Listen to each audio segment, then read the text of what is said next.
Bonjour les amis et bienvenue à Maurice, bienvenue à tous ceux qui nous ont rejoints, bienvenue à tous les nouveaux abonnés, merci de continuer à faire grandir cette chaîne et cette communauté qui est la vôtre.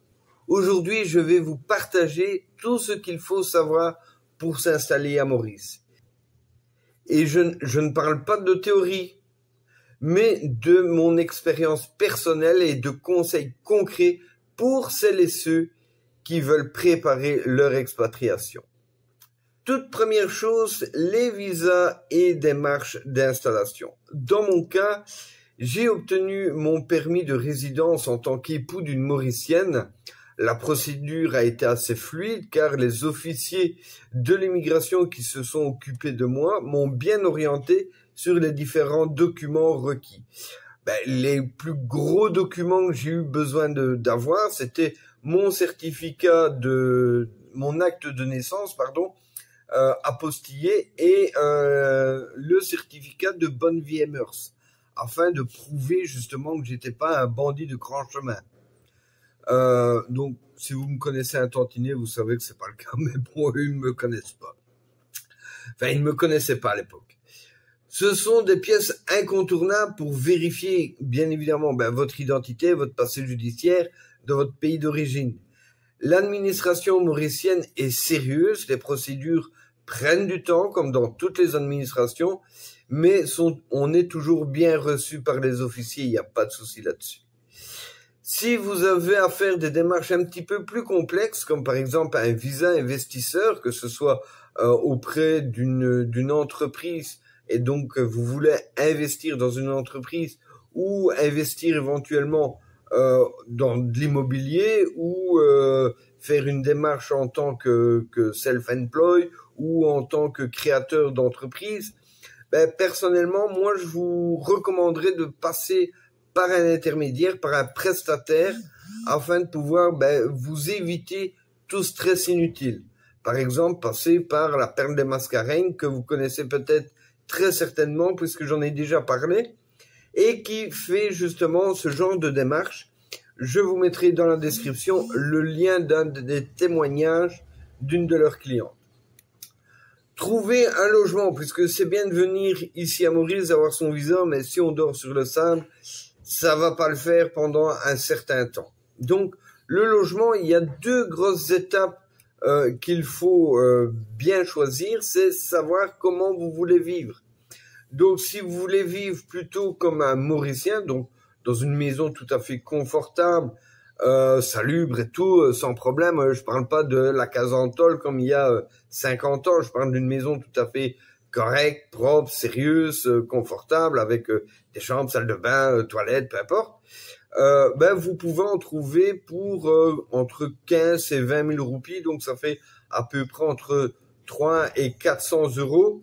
Maintenant, si vous voulez des demeures un petit peu plus de haut standing et vivre un petit peu plus à l'européenne, donc entouré d'expatriés dans des résidences sécurisées avec piscine extérieure, voire même piscine sur le rooftop, là, il faut compter plus ou moins 2000 euros par mois.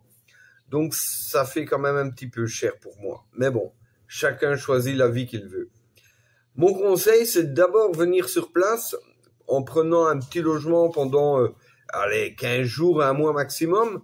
Et après, éventuellement, utiliser ce délai, ce temps de 15 jours à un mois, afin d'explorer d'autres biens, d'autres lieux, quitte à déménager si malheureusement le bien dans lequel vous êtes est réservé par d'autres personnes à la fin de votre séjour, et de visiter d'autres régions. Si vous êtes par exemple dans le nord, vérifier dans l'ouest, dans l'est, dans le sud, dans le centre, pour voir si justement les biens pourraient mieux vous correspondre et allier professionnel et détente. Si vous êtes plus, je vais dire, vie urbaine, évidemment, ça sera le centre, voire une partie de l'ouest.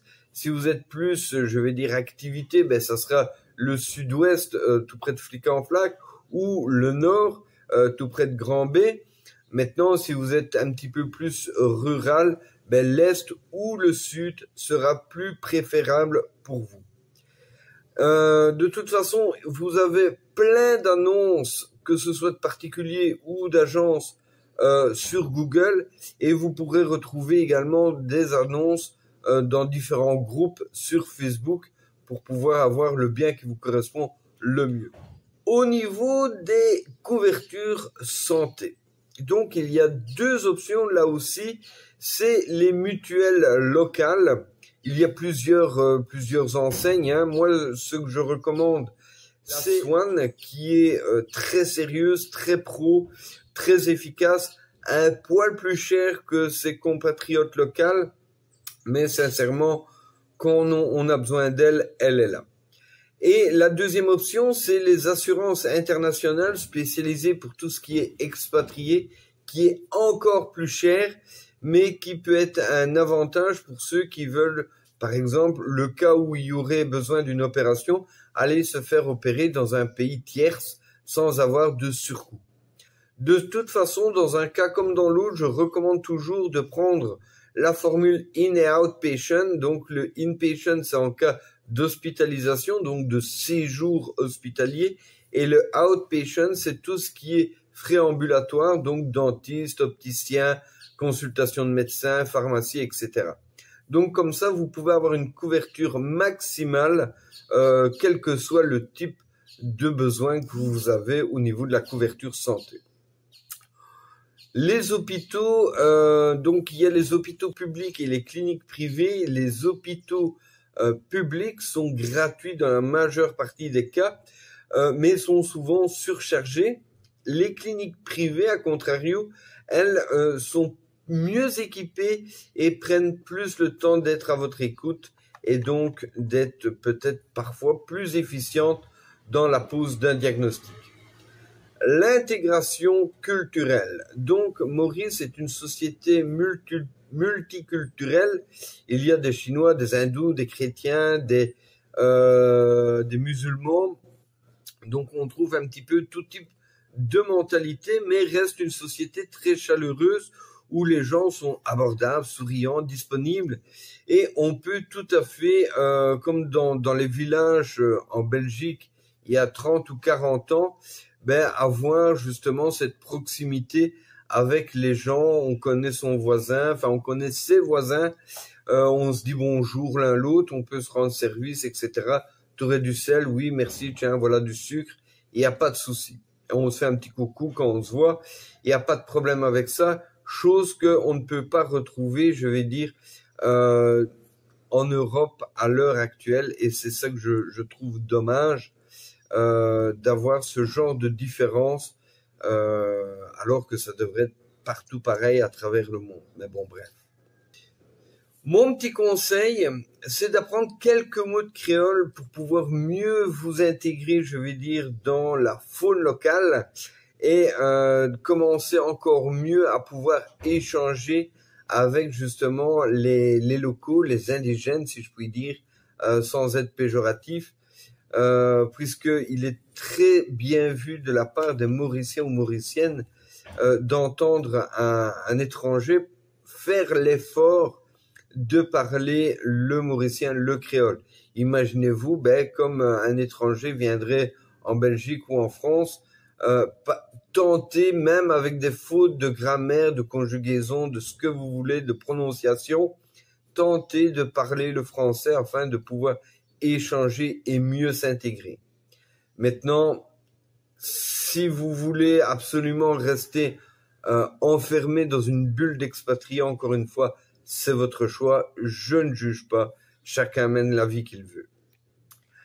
Ce qu'il faut prévoir absolument avant de venir à l'île Maurice, donc avant tout départ d'installation d'expatriation, il faut déjà bien préparer toutes les démarches qui aura lieu, que ce soit au niveau bancaire, que ce soit au niveau visa, que ce soit pour les enfants au niveau de l'inscription dans les écoles. Donc prévoir tout ce qui est acte de naissance apostillé, encore une fois, c'est obligatoire, que ce soit pour les adultes, pour les visas, mais aussi pour les enfants et surtout pour les inscriptions dans les écoles. Certificat de bonne vie et mœurs, bien évidemment, Et si des transferts bancaires doivent se faire, notamment pour des investissements immobiliers ou professionnels auprès d'une entreprise, là, il faudrait une preuve des fonds, savoir d'où ils viennent, afin de respecter la loi anti-blanchiment dans la démarche bancaire.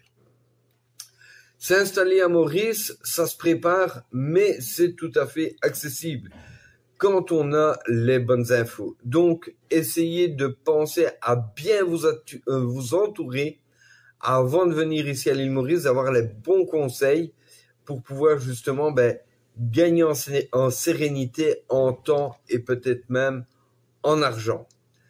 Et vous, où en êtes-vous dans votre projet d'expatriation? Abonnez-vous à Bienvenue à Maurice pour d'autres vidéos pratiques sur la vie ici et à très vite pour la suite des aventures. Ciao, ciao.